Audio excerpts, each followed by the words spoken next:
نے جو بتایا کہ ایسے موضوعات پر محاضرہ ہونا طے ہے جو نصاب میں شامل ہے، نصاب کے مضامین میں شامل نہیں، نصابی کتاب کا حصہ نہیں۔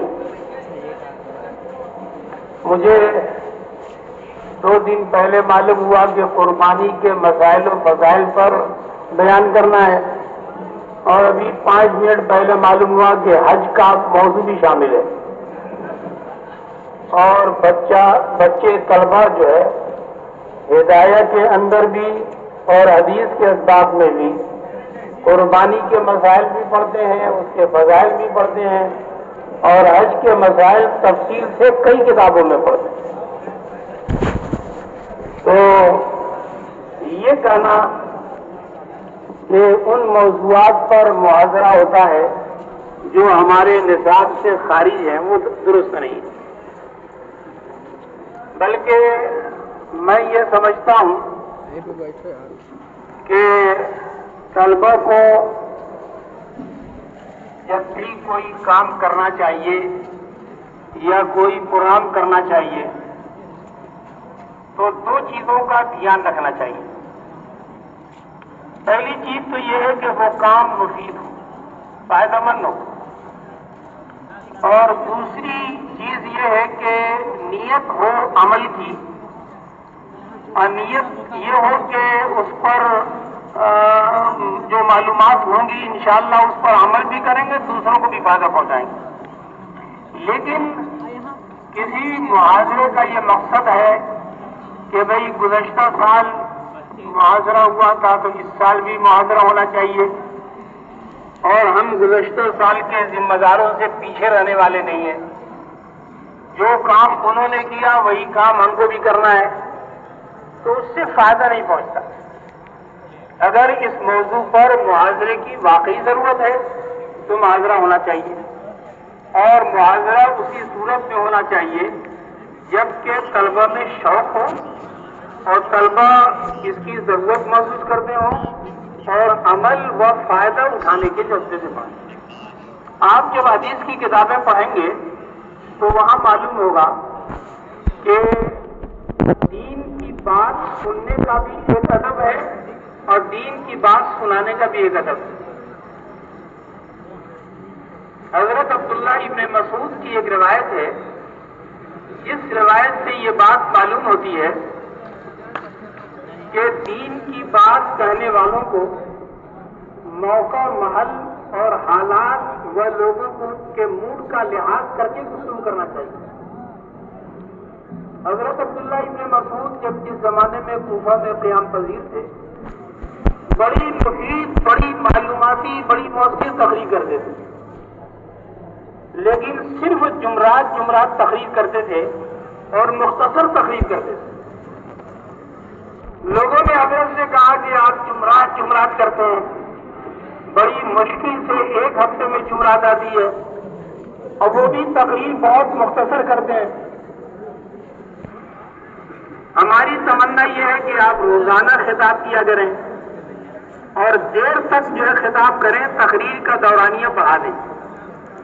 حضرت عبداللہ ابن مسعود کہنے لگے کہ جیسے آپ لوگوں کے سننے کی خواہش ہے، مجھے بھی دین کی بات سنانے کی بھی خواہش ہے، لیکن میں اس پر عمل نہیں کر سکتا، کیونکہ اللہ کے رسول صلی اللہ علیہ وسلم دین کی بات کرنے میں موقع، محل اور سامعین کے موڈ کا خیال کر کے گفتگو کرتے ہیں کہ کہیں ایسا نہ ہو کہ دین کی علمی بات اکتاہٹ کے ساتھ، بے توجہی کے ساتھ نہ سنیں۔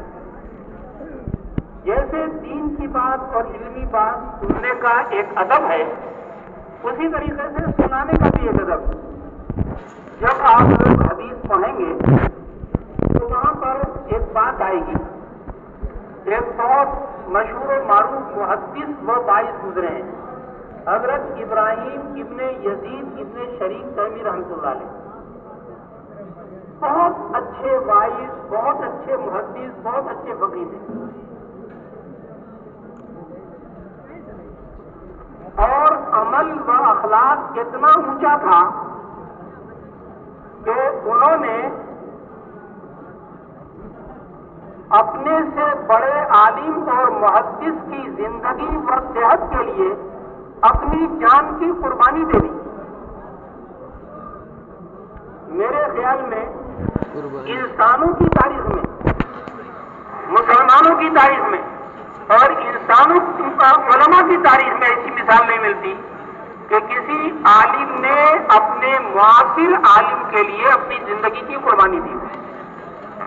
لیکن ابراہیم تیمی نے حضرت ابراہیم نخعی کے لیے اپنی زندگی کی قربانی دی. اتنے اونچے اخلاق کے تھے، اتنے اچھے دیندار تھے، لیکن وہ بھی فرمایا کرتے تھے کہ جب دین کی بات میں کرتا ہوں تو مجھے بہت ڈر لگتا ہے. ڈر یہ لگتا ہے کہ کہیں میرا اخلاق اور میرا عمل میرے تقریر کے مضمون کو جھٹلانے والا نہ ہو.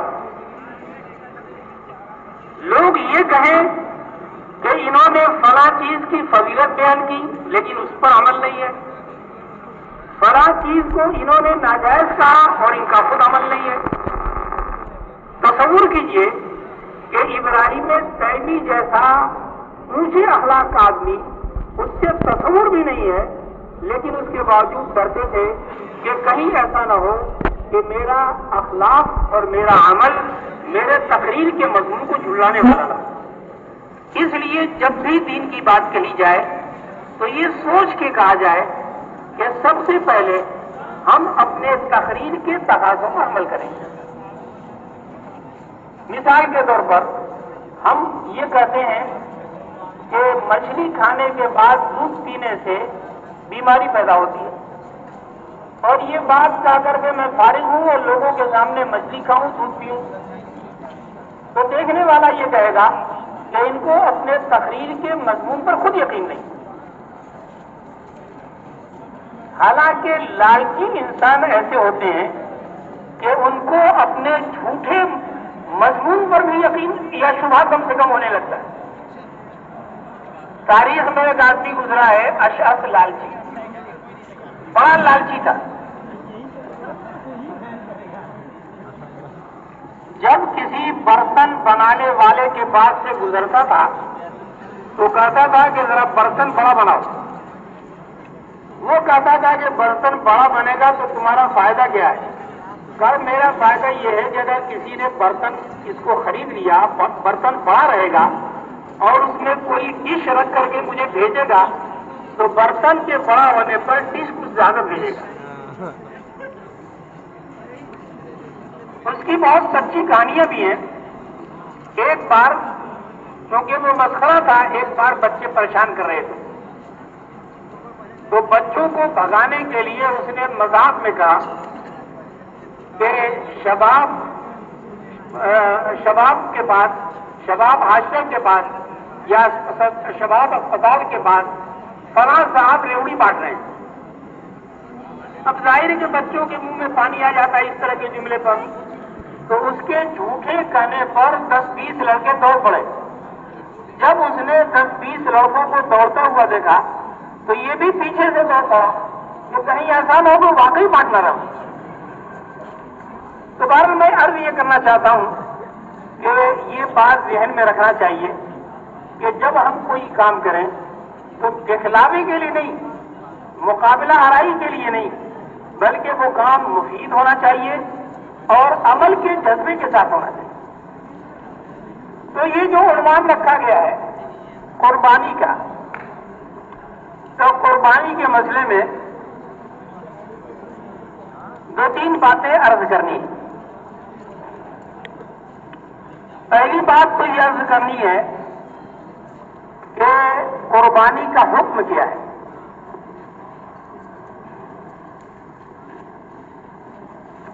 عام علماء کے ہاں، عام علماء سے میری مراد یہ ہے کہ حضرت امام مالک رحمۃ اللہ علیہ کے ہاں، حضرت امام شافعی رحمۃ اللہ علیہ کے ہاں، حضرت امام احمد ابن محمد ابن حنبل رحمۃ اللہ علیہ کے ہاں، بلکہ بقول صاحبین کے قربانی سنت موقدہ ہے.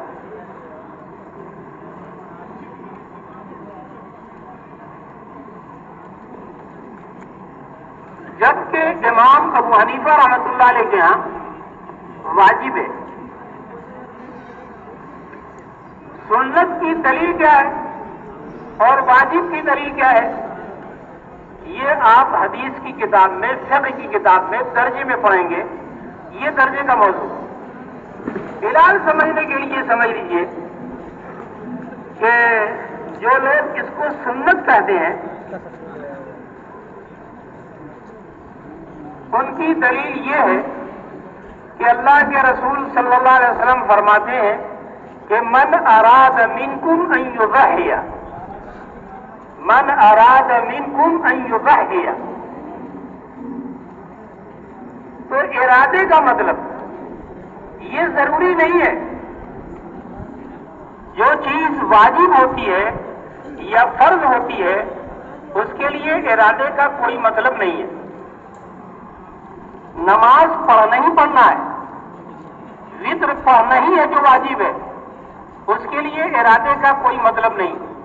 لیکن جو چیز سنت ہوتی ہے اس کے لیے یہ تعبیر اختیار کی جاتی ہے.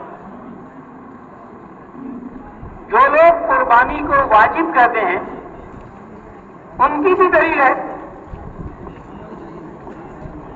بہت ساری دلیلوں میں ایک دلیل یہ ہے کہ اللہ کے رسول صلی اللہ علیہ وسلم نے فرمایا کہ من وجد سعۃ،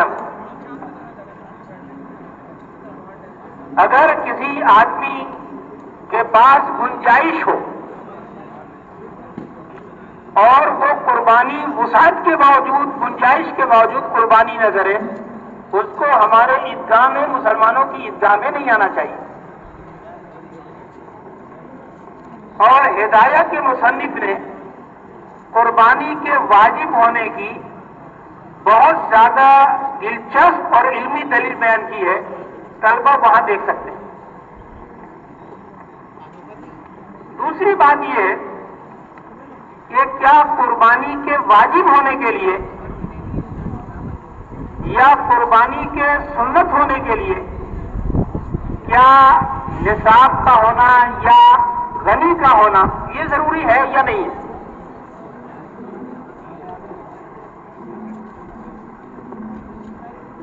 مشہور ہے کہ امام مالک رحمۃ اللہ علیہ فرماتے ہیں کہ قربانی اسی وقت سنت موقدہ ہوتی ہے جبکہ 1 سال کے خرچے کا نظم اس کے پاس موجود ہو. فقہا کے الفاظ میں قوت عام کا نظم اگر ہو تو ایسے آدمی پر قربانی واجب ہوتی ہے. امام شافعی رحمۃ اللہ علیہ کے یہاں اتنی سخت شرط نہیں ہے. وہ فرماتے ہیں کہ ہر وہ آدمی جو قربانی کی گنجائش و وسعت پاتا ہو اس کو قربانی سنت سمجھ کر، سنت و ابیکم ابراہیم سمجھ کر کے اس کو قربانی کرنا چاہیے. امام ابو حنیفہ رحمۃ اللہ علیہ فرماتے ہیں کہ قربانی اس شخص پر واجب ہے جو قربانی کے ایام میں 612 گرام چاندی یا 87 گرام سونا یا ان دونوں کی مالیت کے بقدر تجارتی یا غیر تجارتی سامان بنیادی ضرورت کے علاوہ رکھتا ہو. 612 گرام چاندی، 612 گرام چاندی یہ تو بہت معمولی پیسے کی ہو جائے گی. آج کل اگر یہ بات مانی جائے کہ 1 گرام چاندی 70 روپے کی ہے تو 612 گرام کو یعنی 612 کو 70 میں ضرب دیں گے تو تقریباً 42-43 ہزار روپے ہوتے ہیں. لیکن 10 گرام سونا تقریباً 50,000 کا ہوتا ہے. تو 87 گرام سونا تو 5 لاکھ سے اوپر ہوگا. تو امام ابو حنیفہ رحمۃ اللہ علیہ کے یہاں قربانی اس وقت واجب ہے جبکہ 612 گرام چاندی یا 87 گرام سونا یا ان کی مالیت و قیمت کے بقدر تجارتی یا غیر تجارتی، مال نامی یا مال غیر نامی، ضرورت سے، بنیادی ضرورت سے زائد ہو۔ یہ ذہن میں رہے کہ زکوٰۃ کے واجب ہونے کے لیے مال کا نامی ہونا ضروری ہے، لیکن قربانی اور صدقہ فطر کے واجب ہونے کے لیے مال کا نامی ہونا ضروری نہیں ہے۔ اب جیسے مثال کے طور پر آپ کے گھر میں جو افراد ہیں، ان افراد کے لیے 2 فریج سے کام چل سکتا ہے، تو گھر میں 5 فریج اگر پڑی ہوئی ہے تو 2 سے زیادہ جو ہے 3 جو فریج ہے یہ بنیادی ضرورتوں کے علاوہ ہے۔ ان 3 فریج کی قیمت دیکھی جائے گی، اگر یہ قیمت 42-43 ہزار روپے کے بقدر ہے تو قربانی واجب ہو جائے گی، لیکن اگر 50 ہزار فریج رکھیں، استعمال کی، تجارت کی نہیں، آپ کی دکان فریج کی ہو اور بیچنے کے لیے فریج رکھے ہوں، تو اس صورت میں تو زکوٰۃ اس کی دینی پڑے گی، لیکن استعمالی فریج ضرورت سے بہت زیادہ ہو تو زکوٰۃ اس صورت میں اس فریج کی بنیاد پر واجب نہیں ہوگی۔ تو زکوٰۃ امام ابو حنیفہ رحمۃ اللہ علیہ کے ہاں ایام قربانی میں 612 گرام چاندی یا 87 گرام سونا یا ان کی مالیت کے بقدر تجارتی غیر تجارتی مال نامی غیر نامی موجود ہو، تو اسی صورت میں قربانی واجب ہو جاتی ہے۔ اب قربانی کے واجب ہونے کے بعد یہ مسئلہ یہ ہے کہ قربانی کرنے کا ٹائم کیا ہے۔ ایک تو ہوتا ہے قربانی کے وقت کی شروعات، ہر مسئلے میں اختلاف ہوتا ہے۔ قربانی کا وقت کب شروع ہوتا ہے؟ بعض لوگ یہ سمجھتے ہیں کہ شہر میں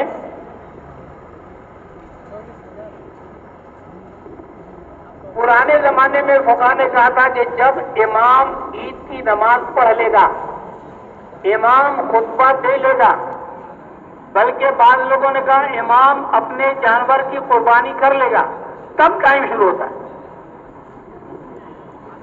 لیکن نہیں،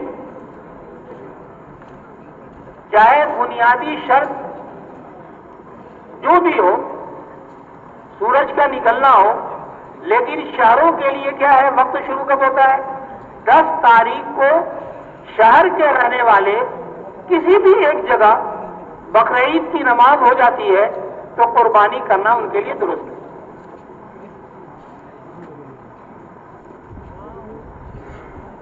اور دیہات کے لوگ سورج نکلنے کے بعد کسی وقت بھی کر سکتے ہیں، اس لیے کہ دیہات کے لوگوں کے لیے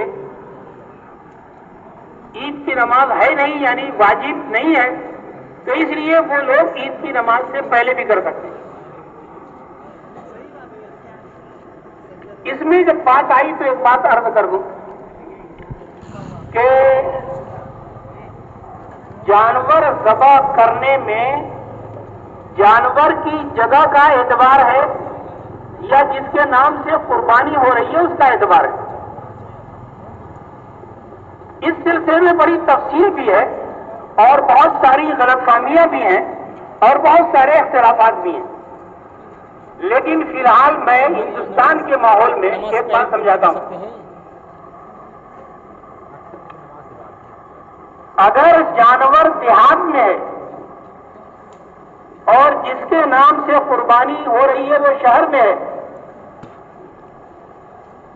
تو جانور کی جگہ کا اعتبار ہوگا۔ دیہات میں اگر جانور ہے تو بقرعید کی نماز سے پہلے اس کی قربانی بلا تکلف ہو سکتی ہے۔ مضحی یعنی جس کے نام سے قربانی ہو رہی ہے، اگر وہ دیہات میں ہے لیکن وہ جانور جس کی قربانی ہونا ہے وہ شہر میں ہے، تو شہر میں بقرعید کی نماز سے پہلے قربانی ہونا جائز نہیں ہے۔ یہ ذہن میں رکھیں۔ ایک ملک میں جو شہر دیہات کا فرق ہے اس میں جانور کی جگہ کا اعتبار ہوتا ہے، مزاحی کی جگہ کا اعتبار نہیں ہوتا. لیکن بعض مرتبہ، بلکہ ہر مرتبہ ہی ہوتا ہے کہ سعودیہ عرب کی بقرعید اور ہمارے انڈیا کی بقرعید مختلف دنوں میں ہوتی ہے.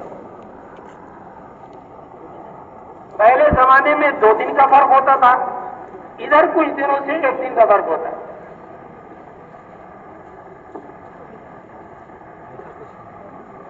یہاں پر بات آئی تو عرض کر دوں کہ پہلے تو نہیں، لیکن ادھر بہت سارے جو فتنے آئے، ان فتنوں میں سے ایک فتنہ یہ بھی آیا کہ بہت سارے لوگوں کے ذہن میں یہ بات آئی کہ حاجی لوگ عرفات کے دن جس دن رہیں گے، یوم عرفہ کا روزہ انڈیا والے اسی دن میں رکھیں گے، اسی دن رکھیں گے. یہ آج سے 20 سال پہلے یہ فتنہ نہیں تھا. 20 سال پہلے لوگ زیادہ پڑھے لکھے، بہت زیادہ عقل نہیں رکھتے تھے، اور ہر آدمی یہ سمجھتا تھا کہ ہم ہندوستان میں رہتے ہیں، 9 تاریخ کو روزہ رکھا جاتا ہے یوم عرفہ کا، اور جس روزے کے بدلے میں 2 سال کے گناہ صغیرہ معاف ہو جاتے ہیں. یہ ہمارے بچپن میں پڑا گیا تھا. لیکن جو ہے جب سے یہ موبائل آیا،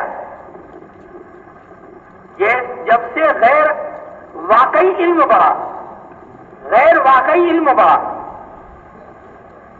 اس کے بعد سے اس طرح کے بہت سارے فتنے آئے. اسی لیے شاعر نے اس طرح کے ماحول میں کہا تھا کہ متاع علم و ہنر نے عامر بتا دیا رات کو سویرا، گناہ اتنا حسین کب تھا متاع علم و ہنر سے پہلے.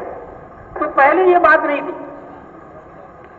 پہلے یہ تھا کہ انڈیا میں جس دن 9 تاریخ ہوتی تھی اسی کو یوم عرفہ سمجھتے تھے، اسی دن روزہ رکھتے تھے، اسی دن کے روزے کی فضیلت کے قائل تھے. لیکن اب ایک فتنہ آ گیا، اور فتنہ یہ آ گیا کہ یوم عرفہ کا روزہ ہم رکھتے ہیں سعودی عرب کے یوم عرفہ والے دن، یعنی یہاں جس دن 8 تاریخ ہوتی ہے اس دن ہم جو ہے یوم عرفہ کا روزہ رکھتے ہیں، اور اگلے دن روزہ نہیں رکھتے ہیں، اور پھر اس کے بعد بقرعید مناتے ہیں. یہ نہایت غلط بات ہے. دیکھیے علماء نے لکھا ہے کہ اللہ کے رسول صلی اللہ علیہ وسلم عرفات کے میدان میں جب یوم عرفہ میں تھے تو آپ نے روزہ نہیں رکھا. اس لیے حاجی کے لیے عرفات کے میدان میں روزہ نہ رکھنا ہی افضل ہے.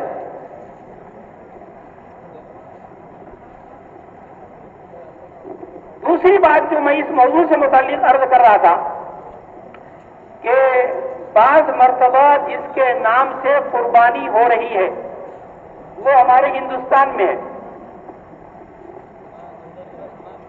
اور ہندوستان میں اس پر قربانی واجب ہے. 9 تاریخ ہے یہاں کی، انڈیا کی، اور یہ انڈیا میں موجود بھی ہے. اس کا کوئی رشتہ دار سعودی عرب میں ہے، اس نے اس سے ٹیلی فون کر کے اجازت لے کر اس کے نام سے وہاں کے 10 تاریخ کو اور انڈیا کی 9 تاریخ کو اس کے نام سے قربانی کرتا ہے، تو اس کی واجب قربانی قطعاً نہیں ہوگی. اس کی واجب قربانی اس لیے نہیں ہوگی کہ اس پر قربانی 10 تاریخ کو واجب ہوئی ہے، اور ابھی 10 تاریخ آئی نہیں ہے، تو اس پر جو ہے قربانی ابھی واجب ہی نہیں ہے. اور جب قربانی واجب نہیں ہے تو واجب ہونے سے پہلے ادائیگی کا کوئی مطلب نہیں، کوئی سوال نہیں پیدا. یہ ایسے ہی ہے جیسے کہ آپ دوسرے گھنٹے میں آپ ظہر کی نماز پڑھ لیں، یہ درست نہیں. ہاں اگر اس کے برعکس صورت ہوتی ہے، اس کے الٹے صورت ہوتی ہے کہ اگر کوئی آدمی سعودی عرب میں رہتا ہے، وہیں کماتا ہے، یہاں پر اپنے اعزا قارب سے کہا کہ میرے نام کی قربانی چوتھے دن کر دینا، 13 تاریخ کو، یعنی سعودیہ کی 13 تاریخ کو کر دینا، جبکہ یہاں پر 13 نہیں ہے بلکہ 12 ہے، سعودیہ کی 13 ہے اور یہاں کی 12 ہے۔ اس نے ٹیلی فون کر کے کہا کہ میرے نام کی قربانی آج کر دینا، اور انڈیا میں ابھی 12 ہے تو اس کی واجب قربانی اس کے کہنے پر 12 تاریخ کو، جو یہاں کی 12 ہے، انشاءاللہ قربانی ہو جائے گی، اس میں کوئی مسئلہ نہیں۔ تو اس لیے اس طرح کے مسئلوں میں ذہن میں بات رہنا چاہیے۔ اب یہ کہ قربانی کتنے دنوں میں کی جا سکتی ہے،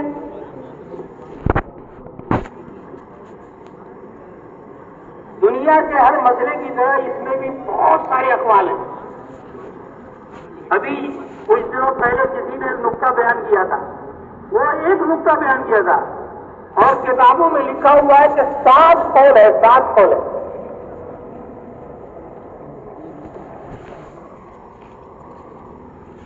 بعض لوگ کہتے ہیں کہ قربانی صرف ایک دن ہو سکتی ہے، 10 تاریخ۔ یہ نہ سنا ہو تو ذہن میں رکھیے کہ بہت بڑے محدث ہیں حضرت قتادہ ابن دیامہ ابن قتادہ ابن عزیز، وہ فرماتے تھے صرف 10 تاریخ کو قربانی ہوگی۔ بعض لوگوں نے کہا کہ شہر کے لوگ صرف 10 تاریخ کو کریں گے، لیکن دیہات کے لوگ 10، 11، 12 کو کریں گے۔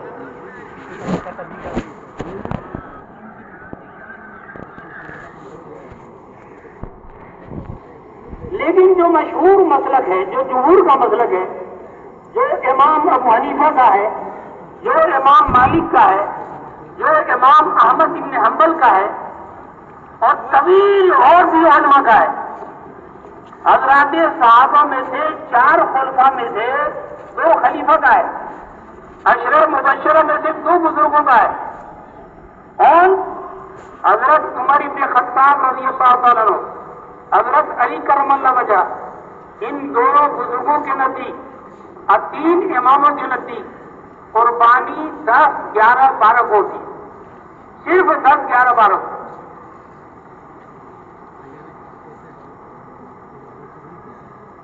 لیکن حضرت امام شافعی رحمۃ اللہ علیہ، ان کی یہاں قربانی 10، 11، 12، 13، 4 دن قربانی ہو سکتی ہے۔ بعض ایسے لوگ بھی رہے غیر معروف علماء میں جنہوں نے یہ کہا کہ قربانی 7 دن ہوگی، 1 ہفتے تک مسلسل قربانی ہو سکتی۔ بعض ایسے علماء رہے جنہوں نے یہ کہا کہ 10 دن قربانی ہو سکتی۔ بعض ایسے علماء رہے جنہوں نے بڑی وسعت دی، انہوں نے کہا کہ پورے ذی الحجہ کے مہینے میں قربانی ہو سکتی۔ تو یہ اس زمانے میں کوئی کہے کہ ایسی بات ہے، نہیں نہیں، پرانے زمانے سے یہ بات چلی آ رہی ہے، لیکن مشہور معروف مسلک جو امت مسلمہ کا ہے، اس میں تقریباً 80% لوگوں کا کہنا یہ ہے کہ 10، 11، 12 کو۔ لیکن بعض بڑے موقر علماء اور 4 اماموں میں سے، 4 جلیل القدر اماموں میں سے حضرت سیدنا و مولانا الشافعی امام رحمۃ اللہ علیہ، ان کے یہاں جو ہے 4 دن قربانی ہوتی۔ یہاں پر ایک بات آئی، کیونکہ حدیث بھی پڑھیں گے اور شخص بھی پڑھیں گے تو ایک بات ذہن میں آ رہی ہے۔ ایک لفظ آتا ہے تشریق کا لفظ، تشریق کے بہت سارے معنی آتے ہیں، لیکن جب لفظ ایام تشریق بولتے ہیں تو وہاں پر مراد ہوتا ہے، تشریق کے معنی آتے ہیں دھوپ میں گوشت کو سکھانا۔ ہماری فقہ کی اصطلاح میں یہ بات کہی جاتی ہے کہ ایام تشریق 11، 12، 13 ہیں، ایام تکبیرات تشریق 9، 10، 11، 12، 13 ہیں، ایام تکبیرات تشریق الگ ہیں اور ایام تشریق الگ ہیں۔ وہ تشریق تکبیر کے معنی میں ہے، ایام تکبیرات تشریق الگ ہیں، وہ 9 کی فجر سے شروع ہوتی ہے اور 13 کی عصر تک رہتی ہے، اور ایام تشریق 11، 12، 13 فقہ کی کتابوں میں جب پڑھیں گے تو معلوم ہوگا کہ 10 کو یوم النحر فقط کہتے ہیں، 11، 12 یوم نحر بھی ہے، یوم تشریق بھی ہے، اور 13 صرف یوم تشریق ہے، یوم نحر نہیں ہے۔ بہرحال ایک روایت ہے جس میں اللہ کے رسول صلی اللہ علیہ وسلم نے فرمایا کہ ایام التشریق کلھا ایام ذبح، تشریق کے جتنے ایام ہیں سب قربانی کے دن ہیں۔ اس روایت کی وجہ سے جو ہدایت میں بھی مذکور ہے، حضرت امام شافعی رحمۃ اللہ علیہ اور ان کے دیگر اور بھی ماننے والوں نے یہ کہا کہ 4 دن کی قربانی ہو سکتی ہے، لیکن جیسا کہ میں نے کہا کہ 3 اماموں کے نزدیک قربانی کیا ہوتی ہے؟ 3 دن ہوتی ہے۔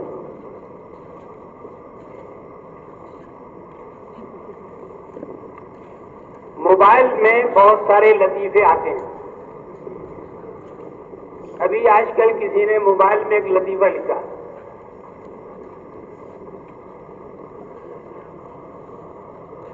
وہ لطیفہ پہلے سناتا ہوں، پھر اس پر مسئلہ کیا ہے وہ سناتا ہوں۔ کسی نے لطیفہ یہ لکھا کہ کچھ لوگوں نے مل جل کر کے ایک بھینس خریدی اور اس کی قربانی کی۔ قربانی کے بعد پتہ چلا کہ ہم لوگ تو 8 تھے، 8 کے نام قربانی ہو گئی۔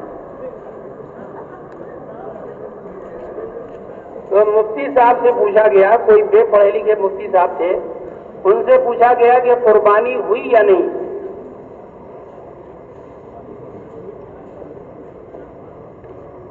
تو انہوں نے کہا کہ جواب یہ ہے کہ قربانی نہیں ہوئی،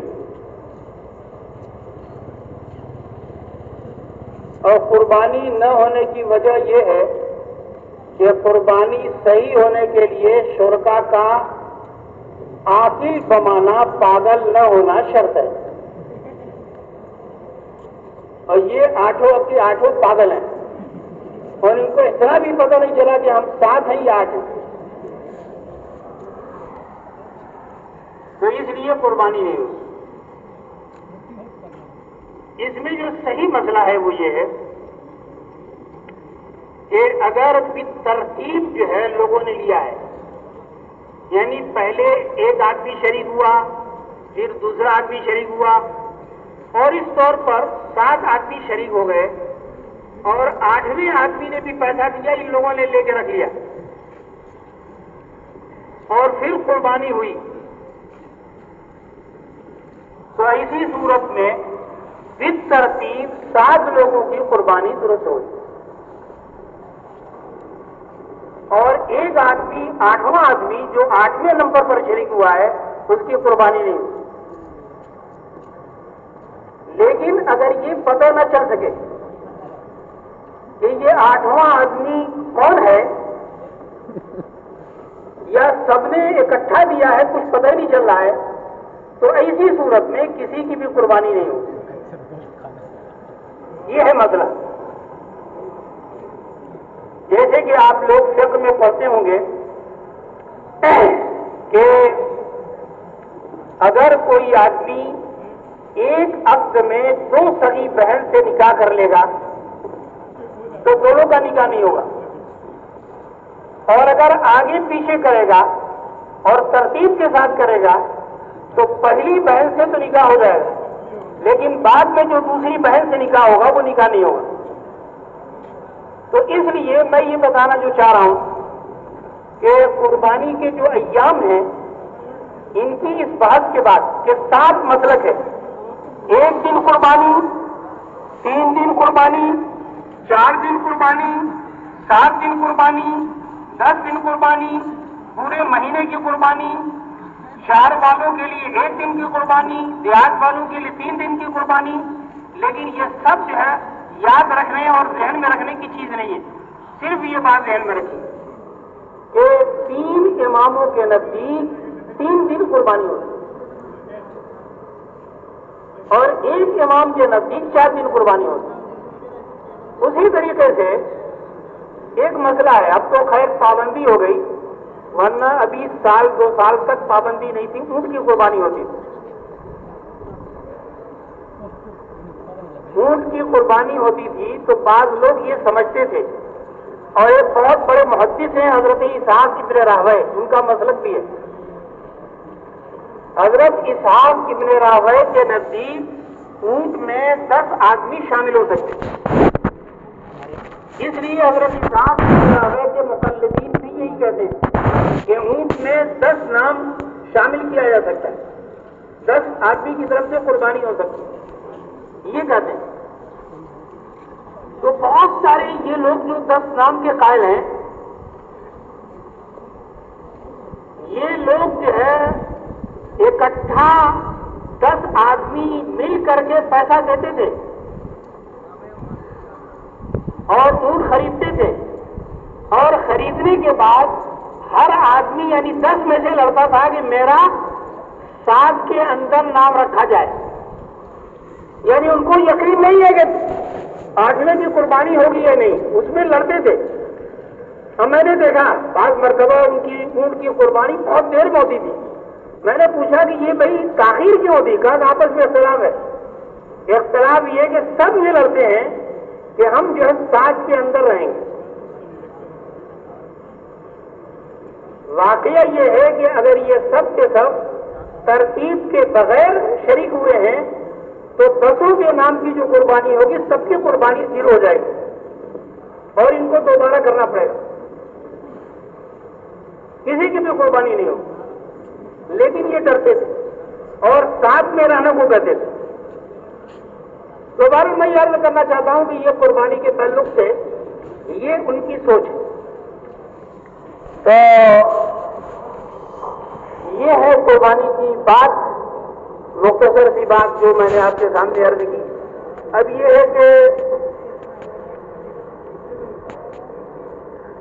یعنی قربانی میں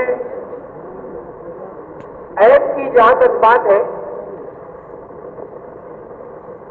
قرآن حدیث کی روشنی میں جو فقہ کی کتابوں میں جو بات ہے وہ یہ بتایا کہ بہت سارے عیوب ایسے ہیں جن میں 1/3 عیب کی جو ہے گنجائش بتائی گئی. 1/3 عیب کی، یعنی اگر بھینس ہے مثلا اور اس کے 4 عدد دودھ کے تھن ہیں، تو اگر ایک تھن خراب رہا تو 3 اگر رہے صحیح تو پھر قربانی ہو سکتی. لیکن جو ہے ہر جگہ یہ اصول نہیں چلے گا. اب جیسے بھینس کے 4 پیر ہوتے ہیں، بکری کے 4 پیر ہوتے ہیں، اگر 4 پیر میں سے 3 پیر مکمل سلامت ہیں اور ایک پیر جو ہے بالکل خراب ہے، چلنے میں وہ زمین پر نہیں پڑتا، تو اسی صورت میں قربانی نہیں ہوگی. اگر وہ مذبح تک نہ جا سکتا ہو تو پھر قربانی نہیں ہو پائے گی. لیکن اگر 4تھا پیر بھی کھسکتے ہوئے زمین پر رکھتے ہوئے جا رہا ہے تو اسی صورت میں قربانی ہو سکتی ہے. تو یہ تھی تھوڑی سی مختصر بات جو قربانی سے متعلق تھی. اور بھی ضروری کوئی بات ہو تو بتائیے تو ہم بتائیں. ہاں کچھ کرنا ہو تو کر لیجیے.